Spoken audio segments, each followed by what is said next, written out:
दोस्तों नमस्कार, मैं हूं प्रदीप कुमार और आप देख रहे हैं पॉलिटिकल आइडिया। पॉलिटिकल आइडिया के आज के इस अंक में आप सभी दर्शकों का बहुत बहुत स्वागत है। मित्रों, आज हम बात करेंगे पश्चिम बंगाल विधानसभा चुनाव की और पश्चिम बंगाल में आज हम जानने का प्रयास करेंगे कि वो कौन सा फॉर्मूला है जो भारतीय जनता पार्टी ने सेट किया है ममता बनर्जी के खिलाफ, ममता बनर्जी की मांद में, भवानीपुर में। अगर आज मैं कहूं कि ममता बनर्जी चुनाव हार रही हैं तो शायद आप में से 90% लोगों को भरोसा नहीं होगा। केवल वो 10% लोग ही इस बात को मानेंगे कि नहीं, ममता बनर्जी तो हारेंगी ही हारेंगी। और वो 10% कौन है जो ममता बनर्जी से नफरत करते हैं। इसके अलावा कोई भी स्वीकार करने को तैयार नहीं होगा कि ममता बनर्जी भवानीपुर में चुनाव हार रही हैं। मित्रों, ऐसा क्यों होता है? ऐसा इसलिए होता है कि कहा जाता है कि किसी भी झूठ को अगर 100 बार बोला जाए तो वो सच में कन्वर्ट हो जाता है, और सच को अगर बोला नहीं जाए तो वो आश्चर्यजनक लगता है। सच भी ये संभव हो सकता है, ऐसा लोग सोचते हैं। तो आज ममता बनर्जी की बात मैं जब कर रहा हूं कि ममता बनर्जी चुनाव भवानीपुर में फंसी हुई हैं, ममता बनर्जी चुनाव हार सकती हैं, तो अधिकतर लोग कहेंगे, आता है कमेंट आता है जब भी मैं इस तरह की बात करता हूं तो सीधे लिख देगा नीचे कि ये तो गोदी मीडिया है। खैर, लेकिन मैं एक बात दावे से कह सकता हूं कि भारत में ऐसा एक बड़ा तबका है, बड़ा तबका, और तथाकथित जिन्हें लोग गोदी मीडिया कहते हैं, उनसे कम से कम 4 गुना बड़ा तबका है। मैं आज नाम नहीं लेना चाहता, जो किसी भी कीमत पर सपने में भी नहीं सोचते हैं कि ममता बनर्जी चुनाव हार सकती हैं भवानीपुर से। वैसे ही जैसे 2021 के विधानसभा चुनाव में किसी ने सपने में भी नहीं सोचा था कि ममता बनर्जी नंदीग्राम से विधानसभा चुनाव हारेंगी। और जब ममता बनर्जी चुनाव हार गई तो याद कीजिए, आरोप लगाना शुरू किया ममता बनर्जी, मुख्यमंत्री सरकार ममता बनर्जी की, और आरोप क्या लगाया कि चोरी से बीजेपी ने जीत लिया टॉर्च की लाइट में। अरे यह संभव है? क्या बकवास की बातें होती है। तो ये एक नैरेटिव चलता रहता है। खैर, उससे परिणाम प्रभावित नहीं होता, सच्चाई प्रभावित नहीं होती। मित्रों, हर चुनाव में ऐसा होता है, 2 खेमे में लोग बटे होते हैं, हर व्यक्ति का अपना एक विचार होता है। मेरा भी विचार है। मेरा मानना यह है कि इस बार के विधानसभा चुनाव में ममता बनर्जी के लिए स्थिति भवानीपुर में वही स्थिति है जो स्थिति पिछली बार नंदीग्राम में थी।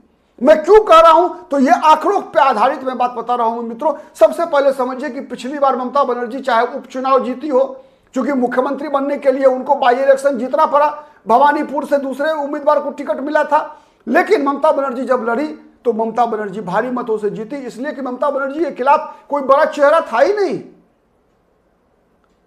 जब मान लीजिए किसी बड़े नेता के खिलाफ मुकाबला कब होता है? बड़े नेता के खिलाफ जब ये परसेप्शन क्रिएट होता है कि बड़ा नेता मतलब हराना चाहता है। लेकिन जब भारतीय जनता पार्टी किसी सामान्य अदना सा किसी कार्यकर्ता को ममता बनर्जी के खिलाफ चुनाव लड़ाई थी, तो लगा ही नहीं कि भारतीय जनता पार्टी ममता बनर्जी को घेरना चाहती है भवानीपुर में। लेकिन नंदीग्राम में जहां घेरना चाहती थी तो ममता बनर्जी एक कद का नेता अगर भारतीय जनता पार्टी ने लड़ाया तो फिर ममता बनर्जी को ममता बनर्जी की हैसियत पता चली। वैसे ही इस बार शुभेंदु अधिकारी का चुनाव लड़ना यह सबसे बड़ा कारण है ममता बनर्जी के परेशान होने का, इसलिए कि पश्चिम बंगाल के मतदाताओं को एक संदेश गया कि नहीं, भारतीय जनता पार्टी यहां भवानीपुर में ममता बनर्जी से लोहा लेने को तैयार है। यह सबसे बड़ा नैरेटिव तैयार हुआ है ममता बनर्जी के खिलाफ। आज आपने देखा कि किस प्रकार से भारतीय जनता पार्टी का नामांकन जुलूस, अमित शाह का रोड शो ममता बनर्जी के घर के आगे से गुजरा। याद कीजिए मित्रों, आज से 5 साल पहले क्या पश्चिम बंगाल में यह स्थिति होती थी? कल्पना करते थे आप? अरे विपक्ष के उम्मीदवारों को तो पर्चा और बैनर लगाने तक की आजादी नहीं थी पश्चिम बंगाल में। चाहे वो 15 साल का ममता बनर्जी का शासनकाल रहा हो, चाहे वो 34 साल का सीपीएम का शासनकाल रहा हो, इन 49 वर्षों में विपक्ष, जो सत्ताधारी दल के द्वारा विपक्ष के उम्मीदवारों को, विपक्षी पार्टियों को पर्चा, पोस्टर, हैंडबिल, बैनर्स लगाने तक की आजादी नहीं होती है। एक युद्ध सत्ताधारी दल लड़ता है, और युद्ध में जहां जहां हारती है। क्या हुआ था 2021 के विधानसभा चुनाव के बाद? याद कीजिए, पोस्ट पोल violence, pre poll violence, violence during voting, 3 प्रकार के वायलेंस होते हैं और इसीलिए चुनाव आयोग इस बार सचेत है। और ममता बनर्जी का निकलता हुआ भड़ास चुनाव आयोग पर एसआईआर के बहाने, आप उसके प्रत्यक्ष गवाह हैं। तो पहला कारण जो बीजेपी ने घेरा है ममता बनर्जी फंसी हुई है भवानीपुर में, यह स्पष्ट दिख रहा है शुभेंदु अधिकारी के चुनाव लड़ने से। मित्रों, कोई भी बड़ा नेता अपने चेहरे पर हारने का दाग नहीं लगाना चाहता। अगर शुभेंदु अधिकारी को भरोसा नहीं होता ममता बनर्जी को हराने का, तो शुभेंदु अधिकारी भवानीपुर में नामांकन ही नहीं करते। एक, ममता बनर्जी को वैसे ही जैसे पिछली बार भरोसा था नंदीग्राम में कि वो शुभेंदु अधिकारी को घर में घुसकर हरा सकती हैं, लेकिन ममता बनर्जी का भरोसा टूट गया। इस बार ममता बनर्जी में अगर ताकत होती, अगर हिम्मत होता, साहस होता, तो ममता बनर्जी फिर जाती नंदीग्राम और नंदीग्राम जाकर शुभेंदु अधिकारी को चुनौती देती, तो फिर यह भरोसा जगता उनके कार्यकर्ताओं में, ममता बनर्जी कार्यकर्ताओं में, कि Mamata Banerjee is going to win, she can never be defeated. लेकिन ऐसा है क्या? हर सभा में ममता बनर्जी रो रही हैं कि मेरी जान ले लेगी। मतलब हम चुनाव हार जाएंगे तो बीजेपी मार देगी, हम चुनाव हार जाएंगे तो भारतीय जनता पार्टी पश्चिम बंगाल को बिहार में मिला देगी, हम चुनाव हार जाएंगे बीजेपी जीत जाएगी तो बीजेपी जो है मछली अंडा खाने पर रोक लगा देगी। अब आप अनुमान लगा लीजिए ऐसे बयानों से कि स्थिति क्या है। मित्रों, भवानीपुर वो विधानसभा सीट है जिसमें 8 म्युनिसिपल कॉर्पोरेशन के वार्ड आते हैं। वार्ड नंबर 63, वार्ड नंबर 70, 71, 72, 73, 74, 77 और 82, ये 8 वार्ड्स आते हैं ममता बनर्जी के विधानसभा क्षेत्र भवानीपुर में म्युनिसिपल कॉर्पोरेशन के। कोलकाता म्युनिसिपल कॉर्पोरेशन के मेयर है फरहाद हकीम, और इसी विधानसभा क्षेत्र भवानीपुर विधानसभा सीट के बगल का जो विधानसभा सीट है कोलकाता बंदरगाह, कोलकाता पोर्ट, उसी विधानसभा सीट से एमएलए है फरहाद हकीम। ममता बनर्जी के चुनाव अभियान का नेतृत्व भवानीपुर में फरहाद हकीम कर रहे हैं। भवानीपुर में सबसे ज्यादा संगठित वोटर जो है वो है 22% वाला मुसलमान। यह वोट संगठित है, यह 22% वोट संगठित है। हेवली कंसोलिडेटेड जिसे हम कहते हैं ना, कि यह किसी भी कीमत पर ममता बनर्जी को हारता हुआ नहीं देखना चाहता। तो आप यकीन मान के चलिए कि 22% का 90% ममता बनर्जी को मिलेगा, मतलब 20% वोट ममता बनर्जी का भवानीपुर में पक्का। लेकिन इसके बाद का 80% सोचा है कभी ममता बनर्जी क्यों जीतती थी? मैं रिपीट कर रहा हूं, ममता बनर्जी लगातार चुनाव मित्रों इसलिए जीतती थी कि neither Bharatiya Janata party nor CPM और कांग्रेस, क्योंकि यहां जो 40% आबादी है जो बंगाली हिंदू के हैं, इन बंगाली हिंदू ऐसे हैं यहां पर मित्रों जो कि लगातार लेफ्ट के विरोधी रहे। लेफ्ट मतलब सीपीएम के विरोधी रहे, और जो विरोध में सबसे बड़ा चेहरा था वो चेहरा था 1980 से ही, 84 से ही, 1984 से ही वो चेहरा था ममता बनर्जी का, या उससे पहले भी कह लीजिए लोकनायक जयप्रकाश नारायण जब आपातकाल के खिलाफ आंदोलन कर रहे थे तो यही ममता बनर्जी उनके कार के बोनेट पर चढ़कर लोकनायक जयप्रकाश नारायण को काला झंडा दिखा रही थी।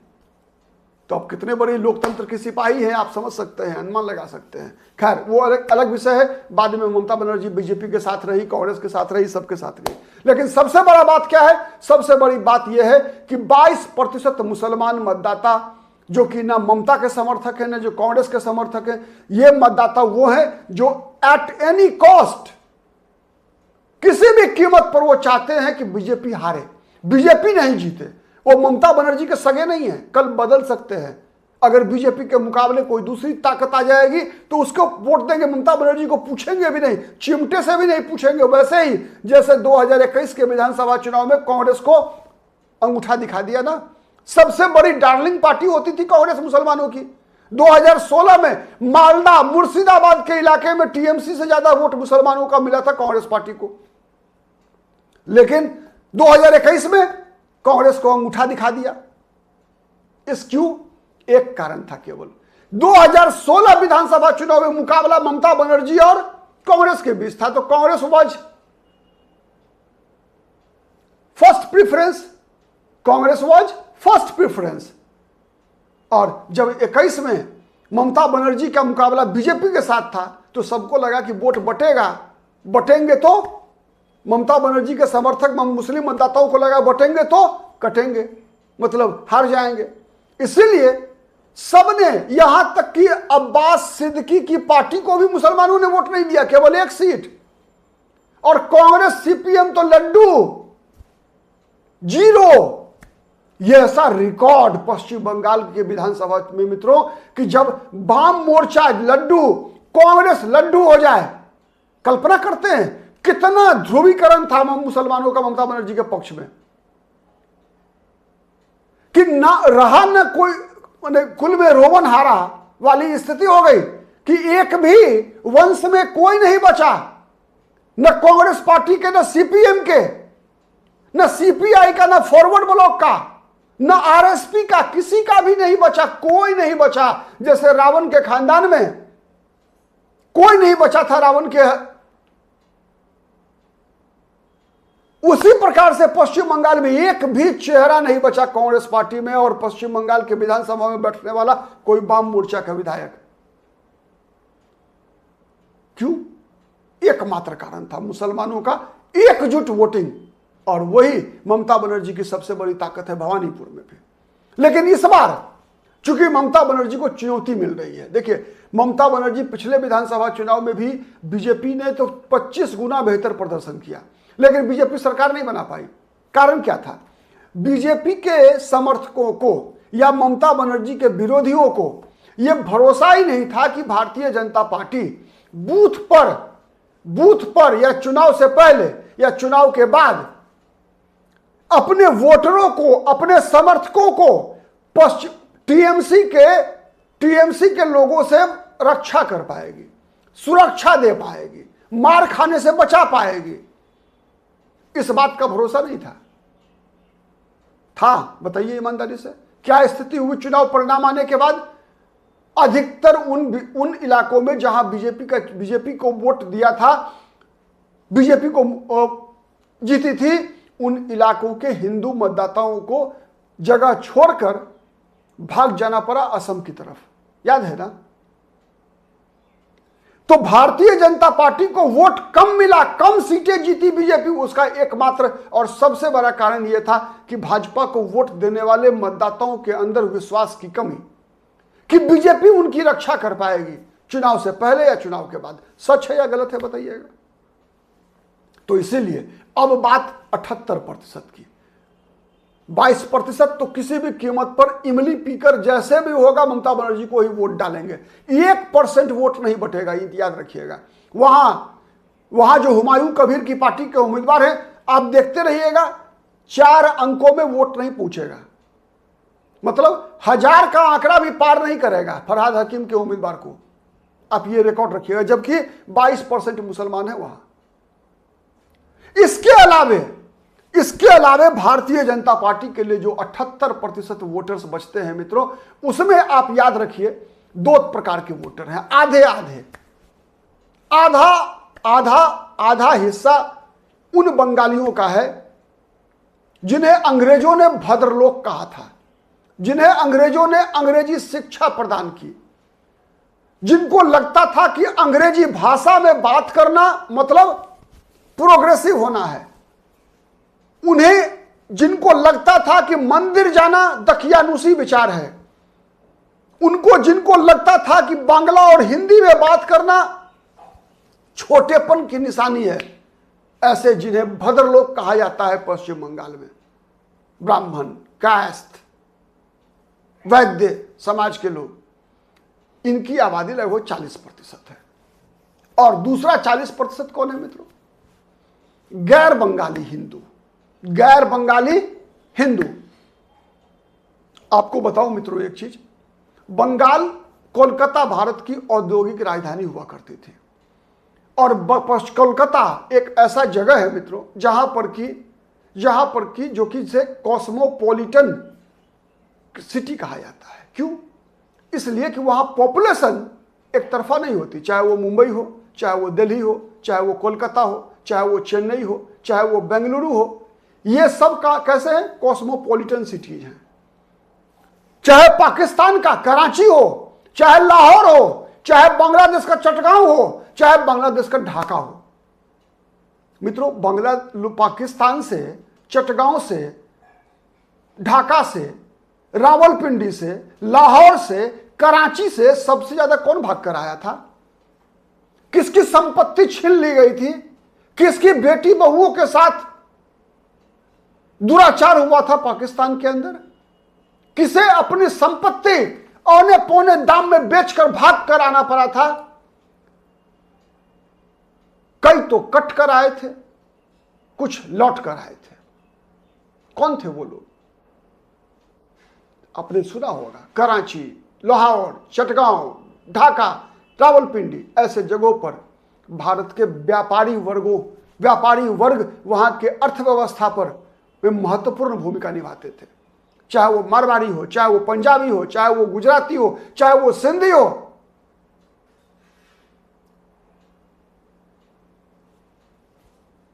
पंजाबी में भी मुंडा हो, सिख हो, ये सब के सब व्यापारी वर्ग थे मित्रों। और इनकी कुछ कट कर आए थे, कुछ जीवित आए थे ट्रेन में।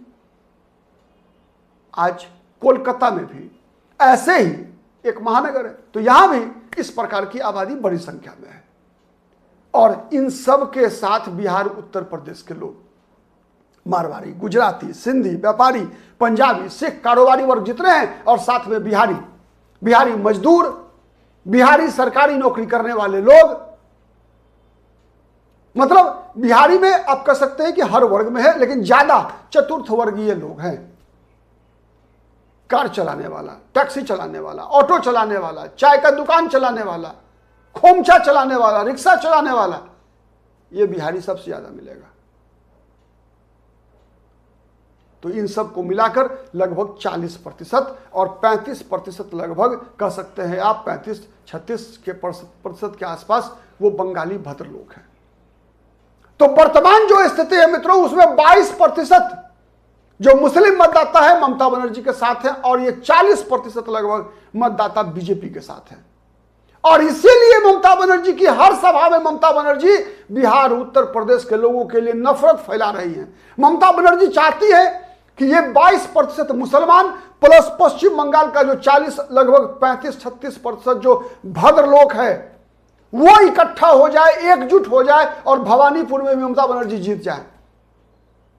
लेकिन भारतीय जनता पार्टी ने इस बार जिस फॉर्मूले को सेट किया है, उस फॉर्मूला में भद्र लोग इस बार बटा हुआ है मित्रों। और भद्र लोग को पता है कि आरजीकर मेडिकल कॉलेज में किसकी बच्ची के साथ घटनाएं घटी, दुर्गापुर के मेडिकल कॉलेज में किसके साथ घटना घटती है। रात को महिलाओं का घर से बाहर निकलना, कोलकाता में भी जैसे शहर में, जो कि महिलाओं के लिए सर्वाधिक सुरक्षित जगह मानी जाती थी भारत में, किस प्रकार से दुर्गा पूजा हो, काली पूजा हो, मूर्ति विसर्जन के लिए किस प्रकार से परमिशन, मतलब मूर्ति विसर्जन करने के लिए लोगों को अदालत का सहारा लेना पड़ता है। ये सब बातें इस बार के चुनाव में बंगाली भद्र लोग को कहीं ना कहीं बड़े पैमाने पर प्रभावित कर रही है। और यही वो फैक्टर है जिसमें लगभग 50-50 वाली स्थिति है। और उतना ही नहीं, एक साइजेबल चंक रहा है मित्रों इस भवानीपुर विधानसभा क्षेत्र में भी वामपंथियों का और कांग्रेसियों का एक साइजेबल रहा है। 2%, 5% जितना भी बचे हुए हों, अब इनके वोटर्स के दिमाग में भी है कि जब तक ममता है तब तक न बंगाल का कल्याण है, न उनकी पार्टी का कल्याण है।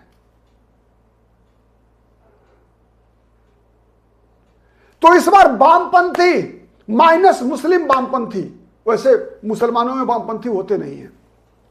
कहीं देखा है क्या पाकिस्तान में किसी कम्युनिस्ट पार्टी ऑफ पाकिस्तान? नहीं मिलेगा। ईरान में है कोई कम्युनिस्ट? नहीं मिलेगा, नहीं मिलेगा। है क्या कोई सऊदी अरब, कुवैत, कहीं पर है कम्युनिस्ट? तुर्की, मिस्र, इजिप्ट, कहीं भी नहीं मिलेगा, कहीं भी कम्युनिस्ट। एक साथ दोनों नहीं रह सकते, इस्लाम और कम्युनिज्म। खैर वो अलग विषय है। तो यहां असली खेला होना है भद्रलोक के बीच, और संभावना इस बात की पूरी है मित्रों, जिस प्रकार से भारतीय जनता पार्टी ने घेराबंदी किया है इस बार, उसमें कि यह 50-50 होगा। और आप आज नोट करके रखिए, हर टीवी चैनल मतदान के दिन तक ममता बनर्जी को जिताता रहेगा, लेकिन पश्चिम बंगाल के भद्रलोक को अब मालदा, मुर्शिदाबाद और बांग्लादेश तो बगल में है, कि घटनाएं अगर याद होंगी तो फिर परिणाम सबको पता है। नोट करके रखिए, नंदीग्राम दोहराया जाएगा भवानीपुर में। आपको क्या लगता है, कमेंट करके बताइएगा। वीडियो पसंद आए तो जरूर लाइक कीजिए, शेयर कीजिए, जिससे कि अधिक से अधिक लोगों तक हमारी बातें पहुंच सके। और अब तक यदि पॉलिटिकल आइडिया को सब्सक्राइब नहीं किया है तो प्लीज़ सब्सक्राइब कीजिए। आज के लिए इतना ही, बहुत बहुत धन्यवाद।